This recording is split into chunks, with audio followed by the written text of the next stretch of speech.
அண்ணல் அம்பேத்கர் உருவாக்கி தந்த அரசியலமைப்பு சாசனத்தை முன்வைத்து இந்த நாடு மக்களாட்சி நாடாக பிரகடனம் செய்யப்பட்டது.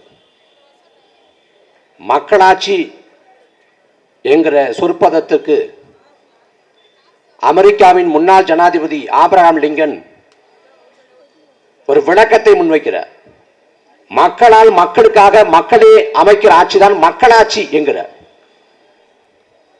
பேரறிஞர் அண்ணா அவர்கள் எல்லோரும் நாட்டின் மன்னர்கள் என்கிற முழக்கத்தை முன்வைக்கிறார்.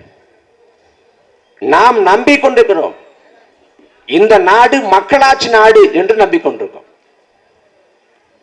ஆனா இந்த மக்களாட்சி நாட்டில் மக்களுக்கான அதிகாரம் என்னவென்று கேட்டால் 5 ஆண்டுக்கு ஒரு முறை சட்டமன்ற தேர்தலோ பார்லிமெண்ட் தேர்தலோ அந்த தேர்தல் நாளன்று அதிகாலை எந்திரிச்சு போய் வாக்குச்சாவடி நோக்கி முன்னேறி போய் வரிசையில் நின்று அந்த வாக்கு பெட்டியில நாம் இடுகிற முத்திரை தான் நமக்கான அதிகாரம். நாம் வாக்கு செலுத்தி முடித்த பிறகாக நமது அதிகாரம் சட்டமன்ற உறுப்பினருக்கோ பார்லிமெண்ட் உறுப்பினருக்கோ கடத்தப்பட்டுரும். நாம் தான் தேர்வு பண்றோம் சட்டமன்ற உறுப்பினர், நாம் தான் தேர்வு பண்றோம் பார்லிமெண்ட் உறுப்பினர், நாம் தான் தேர்வு பண்ற முதலமைச்சர் பிரதமர். ஆனால் அதே சட்டமன்ற உறுப்பினரோ பார்லிமெண்ட் உறுப்பினரோ அமைச்சரோ முதலமைச்சரோ பிரதமரோ யாராவது ஒருவர் மக்களுக்கு எதிராக செயல்பட்டால் அவர்களை திரும்ப பெற முடியாது. லட்சக்கணக்கான மக்கள் ஒன்று கூடி போராட்டம் நடத்தினாலும் சரி, வாக்கு செலுத்தினால் 5 ஆண்டுகளுக்கு அவர்தான் முதலமைச்சர். கோடிக்கணக்கான மக்கள் வீதியில் இறங்கி சாலையை மறித்து போராட்டம் நடத்தி முற்றுகை போராட்டம் செய்தாலும் சரி, ஒரு முறை வாக்கு செலுத்தி விட்டால் 5 ஆண்டுகளுக்கு அவர்கள் தான் பிரதமர். இதான் நியதி. தேர்தல் வர்ற சமயத்தில் எல்லா கட்சிகளும் வாக்குறுதிகளை வாரி வழங்கும். தேர்தல் அறிக்கைன்னு வைப்பேன். நாங்கள் வந்தால் இதை செய்வோம் அதை செய்வோம், பாலாறும் தேனாரும் கரைபுரண்டு ஓடும், நாட்டை மாற்றி படைப்போம், எல்லா வாக்குறுதிகளையும் வைப்பார்கள். ஆனால் எது ஒன்றையும் நிறைவேற்ற மாட்டார்கள். நாம கடையில போய் பொருள் வாங்குறோம். கடையில போய் பொருள் வாங்குறப்போ ஒரு துணி கடையில பொருள் வாங்குறோம். அந்த துணி சரியா இல்லை அப்படின்னா நாம போய் அவர்கிட்ட முறையிட்டு வேற ஒரு மாற்று துணியை வாங்கிக்க முடியும். இல்ல அவர் வாங்கி தரல கொடுக்கல அப்படின்னா நுகர்வோர் நீதிமன்றம் போய் நமக்கான இழப்பீட்டை பெற முடியும். நான் நம்பி பொருள் வாங்கின அந்த பொருள் தரமா இல்லைன்னு ஒரு செருப்பு வாங்குறோம், குண்டூசி வாங்குறோம், எது வாங்கினாலும் அது தரமா இல்லை என்றால் நீதிமன்றம் போய் கூட இழப்பீட்டை பெற முடியும். ஆனால் நம்பி வாக்கு செலுத்திய ஆட்சி அதிகாரம் தரங்கட்டு போச்சுன்னா நீங்க எந்த நீதிமன்றத்தின் படியும் ஏற முடியாது.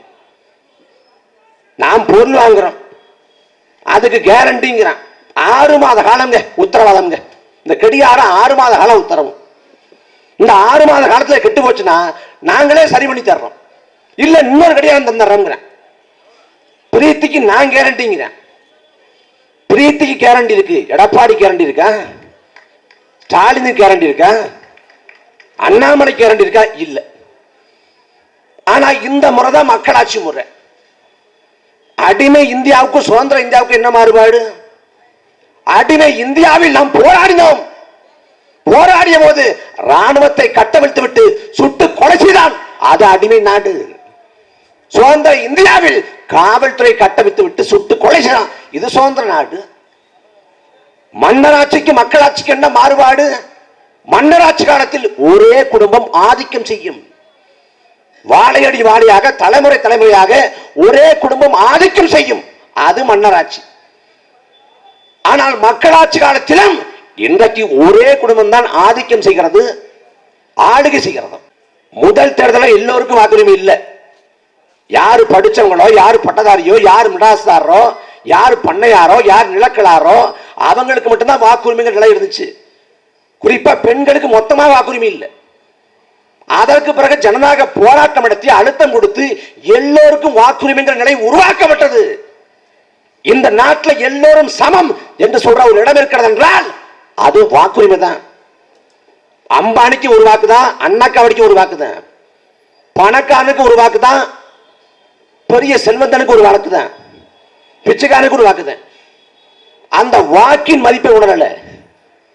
வந்தவர் போனவருக்கெல்லாம் வாக்கை செலுத்தி விட்டு நாட்டை நாசம் பண்ணிட்டோம். இன்னும் 10 மாத காலத்தில் வந்து தேர்தல் வரப்போகுது. மறுபடியும் ஐயா ஸ்டாலின் வந்து இந்த முறை ஸ்டாலின் தான் வராரு, விடியல் தர போறாரு, இல்ல உதயநிதி வர போறாரு, விடியல் தர போறாரு கிளம்புவாங்க. 2021 ஸ்டாலின் தான் வராரு, விடியல் தர போறாங்கிற முழக்கத்தை வைத்தது இதே திமுக. நாங்க வந்தா எல்லாத்தையும் ஒழிச்சிருவோம், நாட்டில் ஒரு பிரச்சனை இருக்காது, சுபிட்சமா நாடு இருக்கும் சொன்னது இந்த பெருமக்கள்.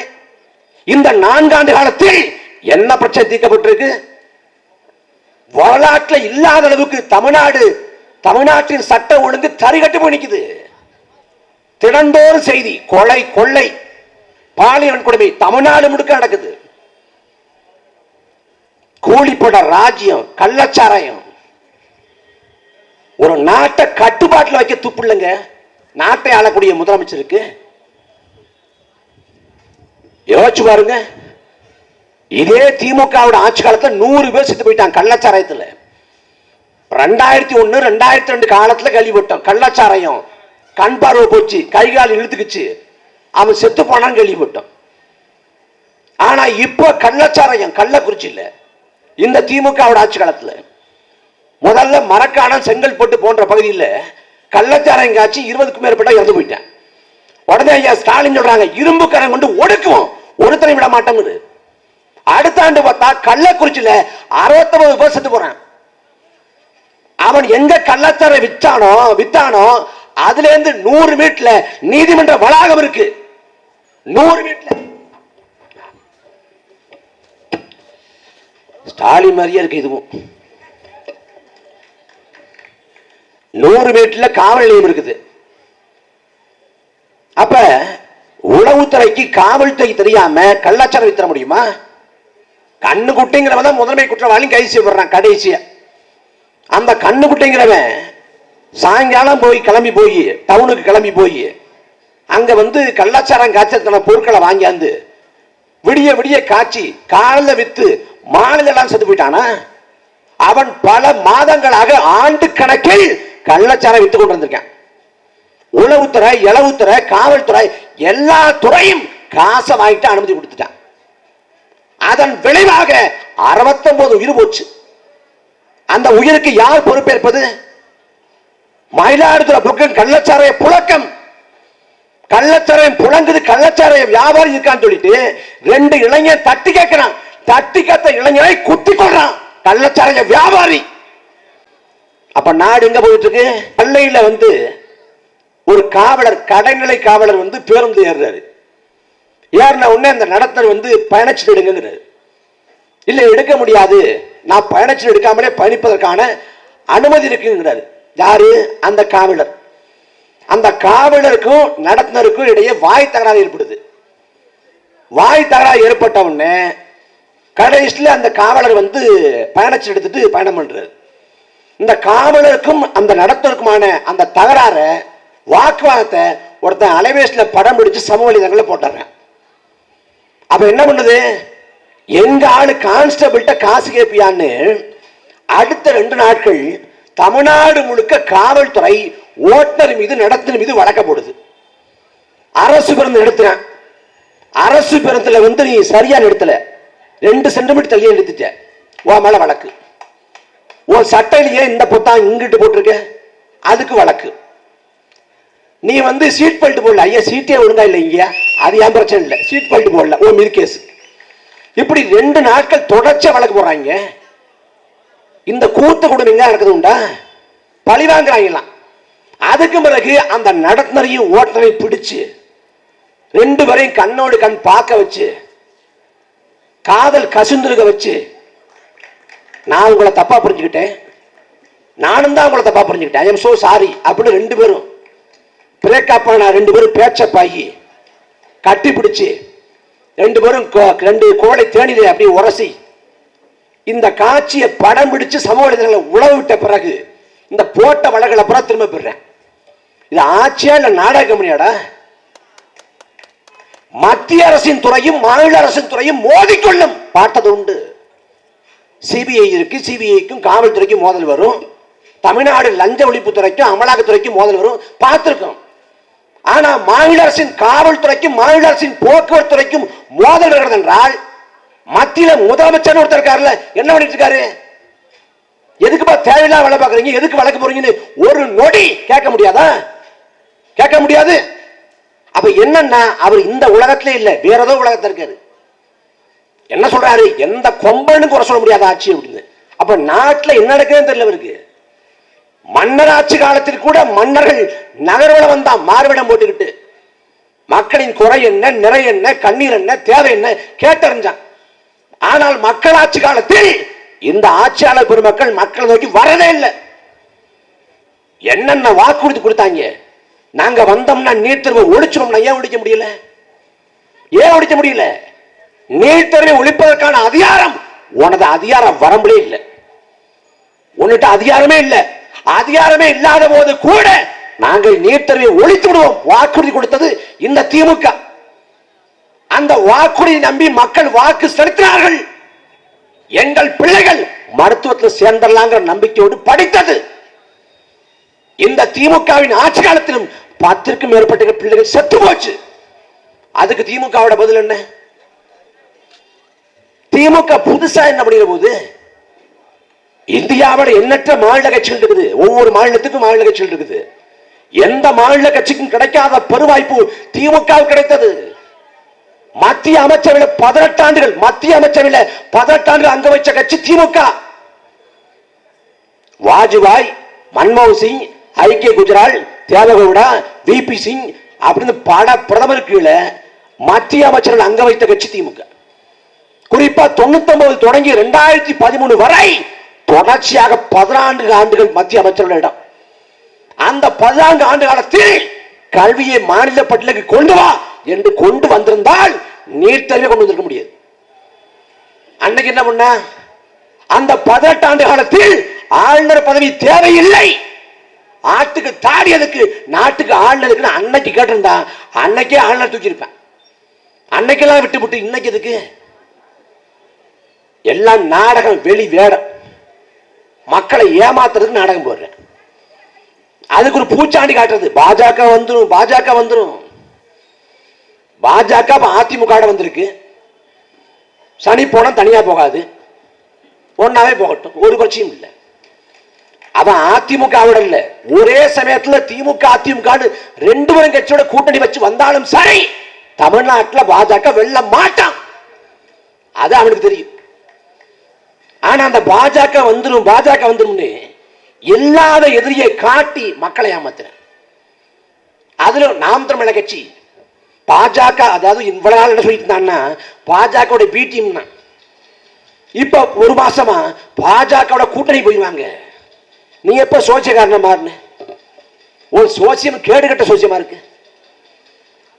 அவரை சந்தித்து விட்டார், இவரை சந்தித்து விட்டார். கனவு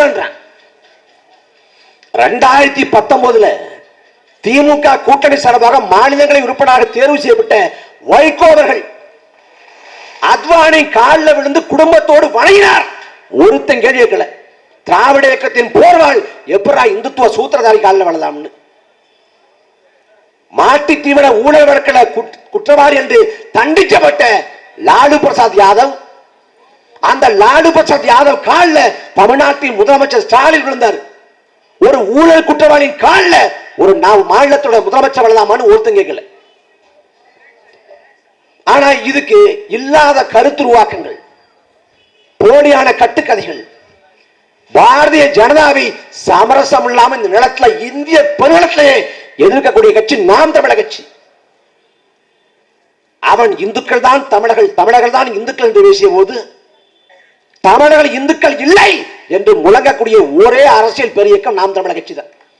இந்தியாவிலேயே மோடியை இன படுகொலையாளன் ராஜபக்சே அந்த நிலத்தில் வாழ்ந்த தமிழர்களை எப்படி கொண்டு குவித்தானோ அதே போல குஜராத்தில் வாழ்ந்த மக்களை கொண்டு குவித்த இன படுகொலையாளன் நரேந்திர மோடி என்று பேசிய ஒரே கட்சி நாம் தமிழர் கட்சி. அந்த நாம் தமிழர் கட்சியை பாஜக பி டீம். திமுக கட்சிக்கு எதுக்கு ஓட்டு போடணும்? ஒரு காரணம் சொல்லு. திமுக மறுபடியும் ஆட்சிக்கு வந்தா என்ன செய்ய போறான்? இவ்வளவு ஆண்டுகளத்தை என்ன செஞ்சான்? மக்களை ஏமாற்றி கொண்டிருக்கிறேன். நாமளும் நம்பி நம்பி ஓட்ட போடுறோம். நாம திரைப்படம் பார்க்கிறோம். திரைப்படம் பார்க்கிறப்ப ஒரு திரைப்படத்துல வில்லன் ஜெயிச்சிடறான், கதாநாயகன் தோத்து போயிடுறான். அந்த படத்தை யாராவது பார்ப்போமா?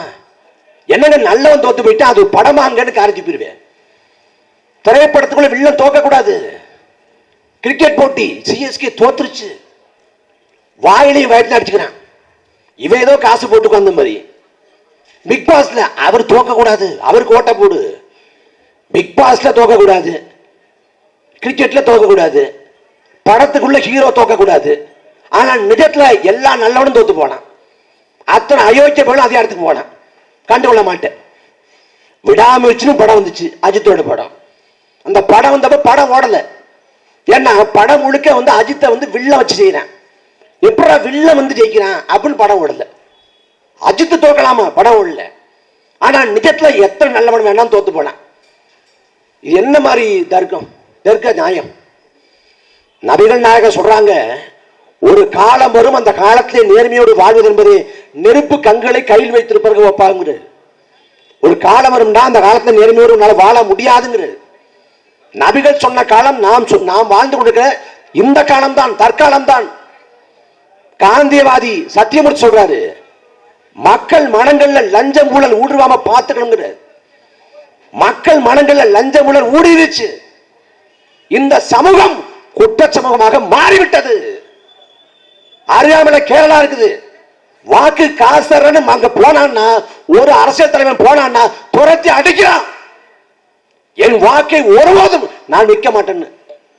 ஆனா தமிழ்நாட்டில் வாக்கு காசரன்னு சொல்லிட்டு சாலையை மறைத்து, பேருந்தை மறைத்து சாலை இறங்கி போராட்டம் பண்றான். இந்த கொடுமையை எங்க போய் சொல்லி தொலைப்பது?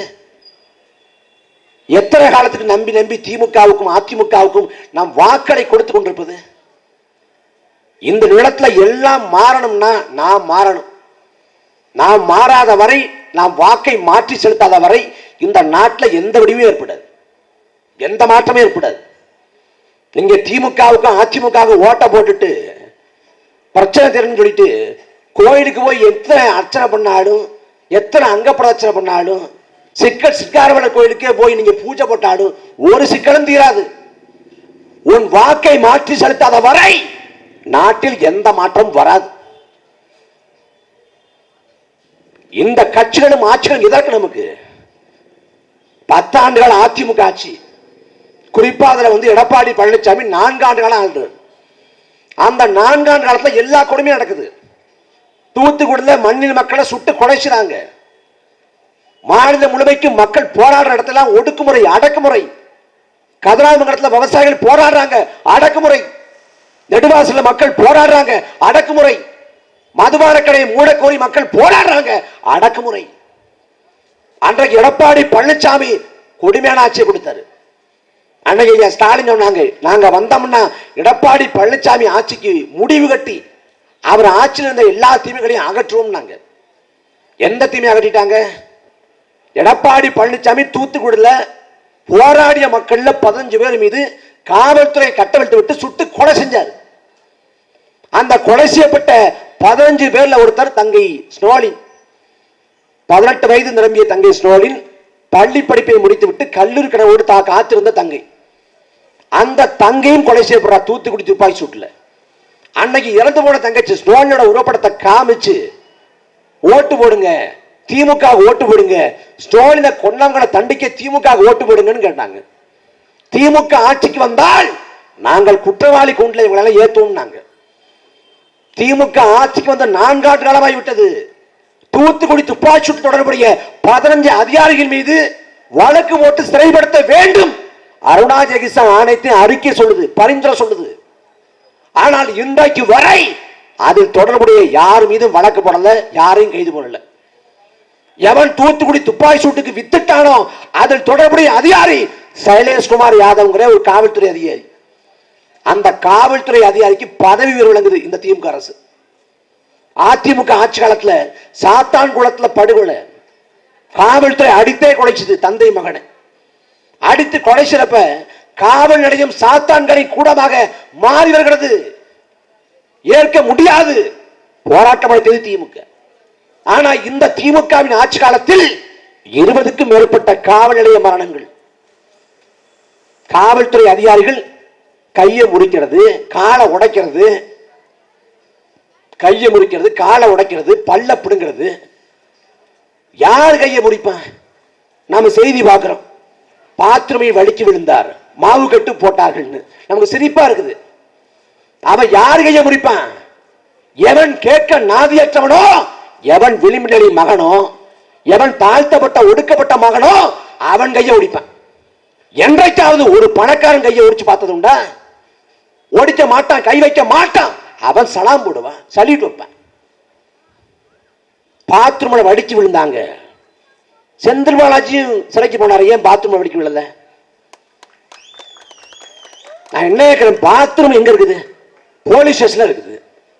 அந்த போலீஸ் ஸ்டேஷன் இருக்கிற பாத்ரூமை தினந்தோறும் பயன்படுத்த காவல்துறை அதிகாரிகள் ஒருபோதும் வலிக்கு விழுறது இல்ல. அன்னை காலையில போயிட்டு மாலைக்கு சிறைக்கு போயிடுறேன், அவனுக்கு மட்டும் வலிக்கு விடுது. என்ன விசித்திரமான பாத்ரூமா இருக்கு? பாத்ரூம் எப்படா தெரியும் காவல்துறை அதிகாரி யாரு, கைதி யாருன்னு? கதை சொல்றான் பாருங்க. பாத்ரூமை வலிக்கு விழுந்தார். ஐயா ஸ்டாலின் வந்து ஜெய்பீம் படத்தை பார்த்துட்டு இந்த பார்த்த உடனே மிஸ்ஸா காலத்தில் எனக்கு அடிச்சதெல்லாம் ஞாபகத்துக்கு வருது, என் மனசில் நிழலாடுதுன்னு ஐயா ஸ்டாலின். ஆனா அவர் ஆட்சி காலத்தில் எல்லா கொடுமையும் பண்ணும் காவல்துறை அதிகாரிகள் மூலமா பண்ணுவாங்க. பல காவல்துறை அதிகாரிகள் என்ன வேணாலும் பண்ணுவாங்க. அதை தட்டி கேட்க மாட்டார்.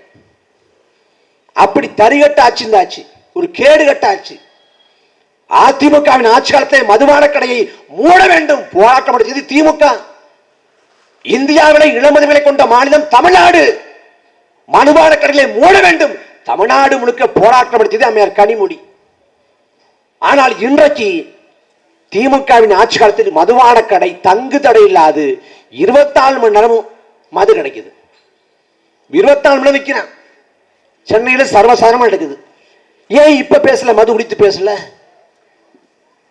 பேரறிஞர் அண்ணா அவர்கள் மதுபான கடை நடத்தி வருமானம் ஈட்டி ஆட்சியை தொடர வேண்டும் நடை வந்தால் நான் துண்டை உதவி தோல்ல போட்டு நடைய கட்டுவேன். அப்படிப்பட்ட ஆட்சியே தேவையில்லைங்கிறது. 1967 அண்ணா ஆட்சியை பிடிச்சிடுறாரு. ஆட்சியை பிடிச்ச உடனே வாக்குறுதி கொடுத்திருக்காரு. அதாவது 3 படி அரிசி, 1 படி அரிசி நிச்சயம், 3 படி அரிசி லட்சியம் அப்படின்னு. ஆனா 1 படி அரிசி கூட கொடுக்க முடியல. பெரிய பொருளாதார சுமை. அந்த சமயத்தில் சொல்றாங்க, நீங்க மதுபான கடையை திறந்து விடுங்க, வருவாய் வரும், அதை வச்சு நீங்க இந்த தேர்தல் வாக்குறுதி நிறைவேற்றலாம்ங்கிறாங்க. நான் தேர்தல் வாக்குறுதி நிறைவேற்றாது பொய்யர் என்று பெயரெடுத்தாலும் சரி, ஒருபோதும் மதுபான கடையை திறக்க மாட்டேன் என்று முழக்கத்தை முன்வைத்தவர் அண்ணா. அண்ணாவின் மொழி கொள்கையை பின்பற்றதாக சொல்லுகிற திமுக அண்ணாவின் மது கொள்கையை பின்பற்றதில்லை. திடீர்னு ஒரு மாசத்துக்கு முன்னாடி நாங்கள் தமிழ்நாட்டில் இந்தியை ஆதரிக்க மாட்டோம், அனுமதிக்க மாட்டோம், இந்தியை எதிர்ப்போம், தாய்மொழி தமிழை காப்போம். இந்த வடிவேல் படத்தில் வரும்ல, திடீர்னு உருளுதான் சாய்தாங்கிற மாதிரி எப்ப தமிழ் மீது பற்ற வரும், எப்ப பாசம்னே சொல்ல முடியாது. காஞ்சிபுரத்தில் பெயர் பலகை தமிழ்ல இல்ல, தமிழ்ல வைங்கன்னு போராட்டம் பண்றாங்க. அப்படி போராட்டம் பண்ற இந்த மண்ணின் மக்களை, மாட தமிழர்களை இதே திமுக அரசு கைது பண்ணி உள்ள போடுது. கைது பண்ணி இந்த பக்கம் கோயம்புத்தூர்ல மருதமலை முருகன் கோயில்ல தமிழ்ல வழிபாடு பண்ணுங்க, குடமுழுக்கு பண்ணுங்க கேட்கறாங்க. அப்படி கேட்டு துண்டறிக்கை கொடுத்தவங்களை காவல்துறை கைது பண்ணுது. ஆனா இந்த பக்கம் நாங்க இந்தியை எதிர்ப்போம், தமிழை காப்போம். எத்தனை நாளைக்கு நாடகம் போடுவீங்க? எத்தனை நாளைக்கு? எவ்வளவு கொடுமை! எல்லாவற்றுக்கும் தீர்வு ஒன்னே ஒண்ணுதான். நாம் தமிழர் கட்சிக்கு வாக்கு செலுத்தது மட்டும்தான். திரும்ப திரும்ப திமுக போட்டு, திரும்ப திரும்ப அதிமுக போட்டு, இல்ல விஜய் வர்றாரு விஜய்க்கு போடுவோம். விஜய்க்கெல்லாம் போட்டான்னா முடிஞ்சு. 61 படம் அடிச்சிருக்காரு, 70வது படத்துக்கு போயிருவாரு. கட்சிக்காரனே தலைவரை பார்க்க முடியல. அப்படி ஒரு கட்சி, விசித்திரமான கட்சி. வேண்டா விருப்பா பிள்ளையை பொறுத்து காண்டாமிருகன் பேர் வச்ச மாதிரி தமிழக வெற்றி கழகம் வச்சுட்டாங்க. கட்சி என்ன மட்டும் தெரியல. மாதத்துக்கு ஒரு கோட்டா, மாதத்துக்கு ஒரு நிகழ்ச்சி நடத்துவோமுங்க, நடத்திட்டு வீட்டில் போய் படுத்துவோமுங்க. அடுத்த மாதத்துக்கு ஒரு நிகழ்ச்சி, கட்சியின் கோட்பாடு என்ன, கொள்கை என்ன, செயல் திட்டம் என்ன, கொள்கை முழக்கம் என்ன, நோக்கம் என்ன, எதுவும் தெரியல. அப்படி ஒரு கட்சி. அந்த கட்சிக்கு வாக்கு செலுத்தணும். ஏன் விஜய்க்கு வாக்கு செலுத்தணும்? நல்லா ஒரு டான்ஸ் ஆடுறாரு, பயங்கரமா டான்ஸ் ஆடுறாரு.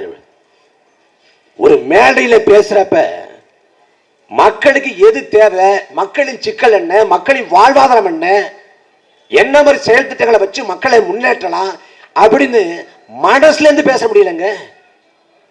மனசுல இருந்து பேச முடியாம ஒரு வாரத்துக்கு முடிய வசனத்தை பூரா எழுதி கொடுத்து விடிய விடிய உட்காந்து மனப்பாடம் பண்ணி அப்படி பேசுறவ மறந்துடுறாரு, மறந்துட்டு கீழே பாக்குறாரு.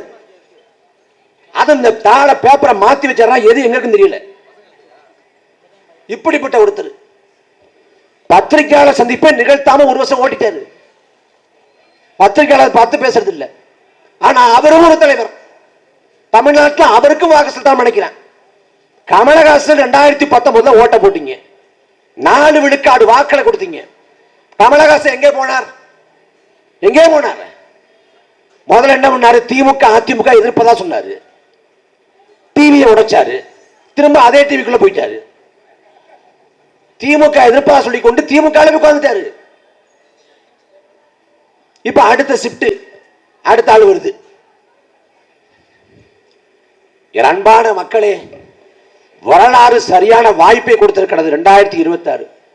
இந்த வாய்ப்பை தவற விட்டுறாதீங்க. மறுபடியும் ஒரு வரலாற்று பிழையை, வரலாற்று தவறை செய்து தமிழர்களை மீண்டும் தோற்கடித்து விடாதீர்கள். நாம் தமிழர் கட்சி மற்ற கட்சிகள் போல இல்லை, சத்தியமா இல்லை.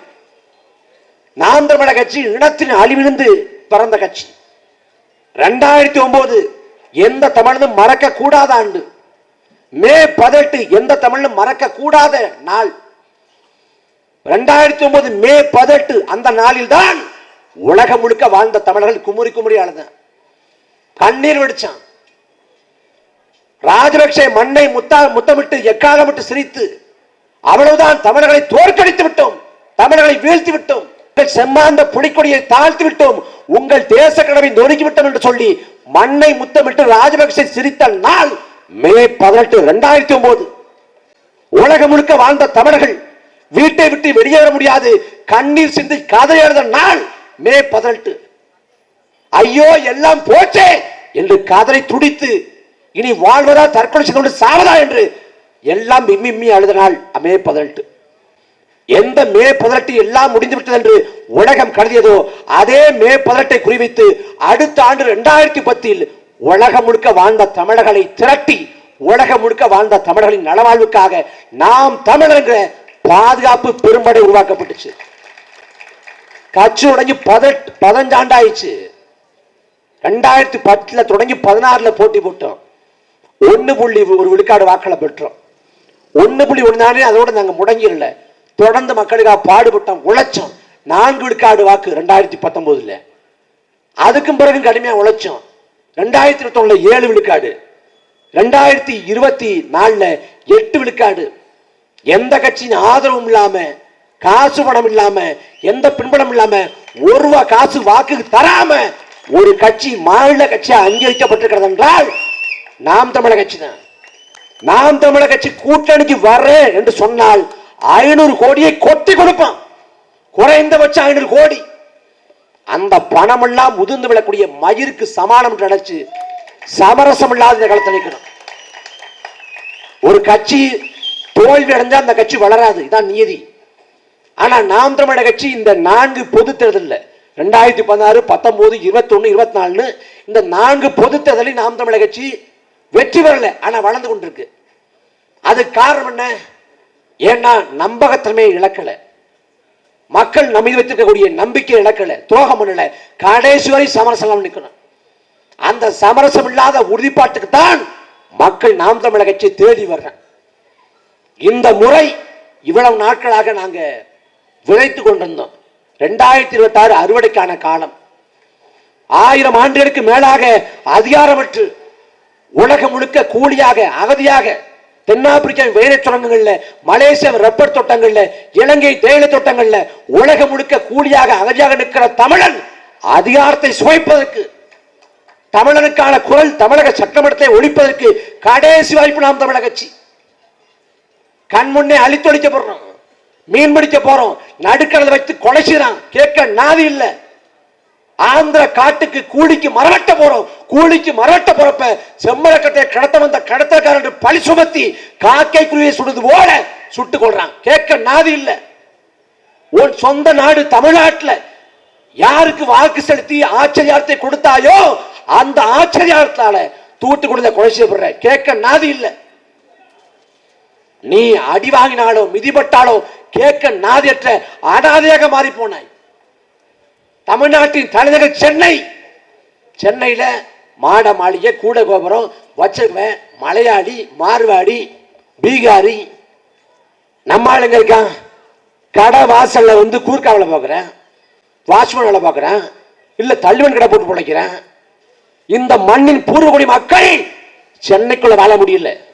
கல்லுக்குட்டைக்கு செம்மஞ்சேரிக்கு அங்க துரத்தி அடிக்க போடுறேன். ஆக்கிரமிப்புன்னு விரட்டாங்க, ஆக்கிரமிப்புன்னு. என்னைக்காவது ஆக்கிரமிப்புன்னு சொல்லி பெரிய பெரிய வணிக வளாகங்களை உடைச்சிங்க பார்த்துருக்கீங்களா? பெரிய பெரிய கட்டடங்களை உடைச்சு பார்த்துருக்கீங்களா? ஆக்கிரமிப்புனாலே குடிசைதான் ஞாபகத்துக்கு வரும் எனக்கு. காலங்காலமா வாழ்றான், பல தலைமுறையா வாழ்றான். இந்த மண்ணின் மக்கள் கூவ ஆத்தங்கரை ஓரத்தில் அவன் தான் இந்த சென்னையை உருவாக்கணுமே. அவன் தான் சாலை போட்டான், பாலம் கட்டினான், இந்த சென்னையை வந்து அழகுபடுத்தினான், உட்கட்டமைப்பை ஏற்படுத்தினான். இந்த சென்னைக்காக உழைத்த வெளிமனிலை மக்கள் அவன் அவன் சென்னைக்குள்ள வாழ முடியல, வாழ முடியாது, அவனை விரட்டி அடிக்கிறான்.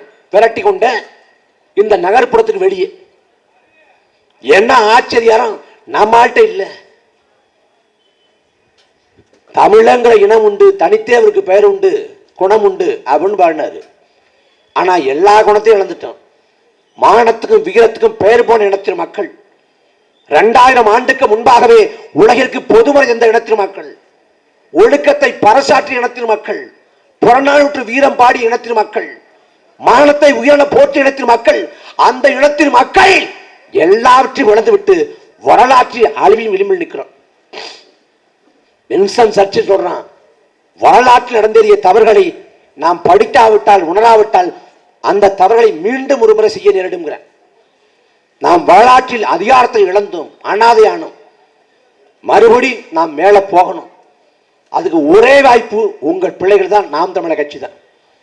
சமரசம் இல்லாத இந்த மண்ணுக்காக மக்களுக்காக போராடி கொண்டிருக்கோம். காவிரி சிக்கலா, முல்லை பெரியாரா, பாலாரா, கச்சத்தீவா, மீத்தேனா, ஹைட்ரோகார்பனா, எட்டுவழிச்சாலையா, உயிர்மொழி கோபுரமா, ஸ்டெர்லைட்டா, அணு உலையா, அணுக்கழிவு மையமா, எல்லா மக்களை பாதிக்கக்கூடிய திட்டங்களுக்கு எதிராக களத்தில் நிற்கிறோம். கஜா புயல், தானே புயல், ஒக்கி புயல், நிவர் புயல், சென்னை பெருவெள்ளம், மக்கள் துயருற்ற காலத்தில் மக்களோடு துணையாக நிற்கணும். உங்களை பிள்ளைகளை விட்டால் இந்த நிலத்தில் உண்மையாக போராடுவதற்கு வேறு நாதி இல்லை. அதை உணர்ந்து தெளிந்து உங்கள் பிள்ளைகளுக்கு வாக்கை தாருங்கள். நாம எல்லாத்தையும் கேட்டுட்டு நல்லா பேசினாங்க அப்படின்னு ரசிச்சுட்டு போய் நான் திமுக தான் போடுவேன், அதிமுக தான் போடுவேன்னா ஒன்றும் செய்ய முடியாது. நான் பக்கா திமுகங்கிறேன். என்ன பக்கா திமுக? கருணாநிதியோட மூத்த மகன் அழகிரியே திமுக இல்லடா, அவரே கட்சி இல்ல. நான் பக்கா அதிமுக. ஜெயலலிதாவோட உட்ட தோழி சசிகலாவே அதிமுக இல்ல. என்ன கோட்பாட்டுக்கு திமுகவுக்கு அதிமுகவுக்கு என்ன கோட்பாடு சொல்லு? எவன் கொள்ளையடிச்சு கல்லா கட்டுறதுதான் போட்டி. 5 ஆண்டு காலம் நீ, 5 ஆண்டு காலம் நான், இந்த போட்டா போட்டி தான் நடக்குது. அதிமுக இருக்கிறப்ப செந்தில் பாலாஜி ஊழல் பண்ணாரு. என்ன பண்ணாரு? போக்குவரத்து துறையில காசு கொடுத்தா வேலை வாங்கி தரேன்னு சொல்லிட்டு காசை வாங்கினார், லஞ்சம் வாங்கினாரு. லஞ்சம் வாங்கிட்டு வாங்கின லஞ்சத்துக்கு உண்மையா இல்லை, அதிமுக ஆட்சி இடத்துல பண்ணாரு. அப்படி பண்ணப்ப இதே திமுக அதை எதிர்த்தது. கருணாநிதி செந்தில் பாலாஜி ஊழல்வாதின்னு சொன்னாரு. இன்னைக்கு வரைக்கும் நேரத்தில் இருக்கு. குளித்தலை சட்டமன்ற தேர்தல் பரப்புரையின் போது பேசுகிற போது ஐயா ஸ்டாலின் சொன்னாரு, இந்த செந்தில் பாலாஜி கெட்ட கேட்டுக்கு அவருக்கு முதலமைச்சர் பதவி ஆசை இருந்திருக்குது அப்படின்னு சொல்லிட்டு அவரை ஊழல்வாதின்னார். அந்த ஊழல்வாதி செந்தில் பாலாஜி திமுக வந்தவர் எந்த புனித தீட்சையை பெற்று பாவங்களை போக்கி புனிதராக மாறினார். எல்லாருக்கும் தெரியும் என்ன நடக்குதுன்னு. உண்மை நேர்மை ஜெயிக்கணும், நல்லது நடக்கணும் நினைச்சா உங்க பிள்ளைகளுக்கு ஓட்ட போடுங்க. இல்ல யாரு எக்கேடு கட்டா எனக்கு என்ன, எவன் எப்பாடுபட்ட எனக்கு என்ன? நான் காசை வாங்கிட்டு திமுகவுக்கும் அதிமுக தான் போடுவேன்னா நாடு நாசமா போறத யாராலும் தடுக்க முடியாது. நாம் உணர்ந்து தெரியலன்னா முடிஞ்சு போச்சு. கிருபானந்த வாரியாக பெருமகன் சொல்றாரு, புல சிறை எழுதி வச்சிருக்கான், புல சிறையில உள்ள எழுதி வச்சிருக்கான். அதை போதிக்கும் போது புரியாது, பாதிக்கும் போது புரியும்னு. புலல்ல தண்டனை சிறை பொது எழுதி வச்சிருக்கான். ஏன்னா வெளில எத்தனையோ பேர் போதிச்சிருப்பான், தப்பு தண்டா பண்ணாத, வன்முறை பாதைக்கு போகாத, கொலை கொள்ள பண்ணாத அப்படின்னு சொல்லியிருப்பான். அவன் மண்ணில் ஏறிக்காது. அவன் கடைசியில் நீதிமன்றத்தால் தண்டிக்கப்பட்டு சிறைக்குள்ள போறப்ப வாசல் எழுதி வச்சிருக்கான், போதிக்கும் போது புரியாது, பாதிக்கும் போது புரியும்னு. அன்னைக்கே சொன்னதை கேட்டுக்கலாம் நினைப்பான். அந்த மாதிரி நாம் ரொம்ப பாதிக்கப்பட்டோம் திமுகவால, அதிமுகவால. லஞ்சம் இல்லாத, ஊழல் இல்லாத, இந்த நிர்வாக சீர்கேடு இல்லாத ஒரு சமூகம் படைக்கும்னா இருக்க வாய்ப்பு தூய பிள்ளைகளாக இருக்கக்கூடிய உங்கள் பிள்ளைகளுக்கு வாக்களி தருவதுதான். அதை உணர்ந்து தெளிந்து நாம் தமிழர் கட்சியை வலியுறுத்துங்கள், நாம் தமிழர் கட்சி சேருங்கள்.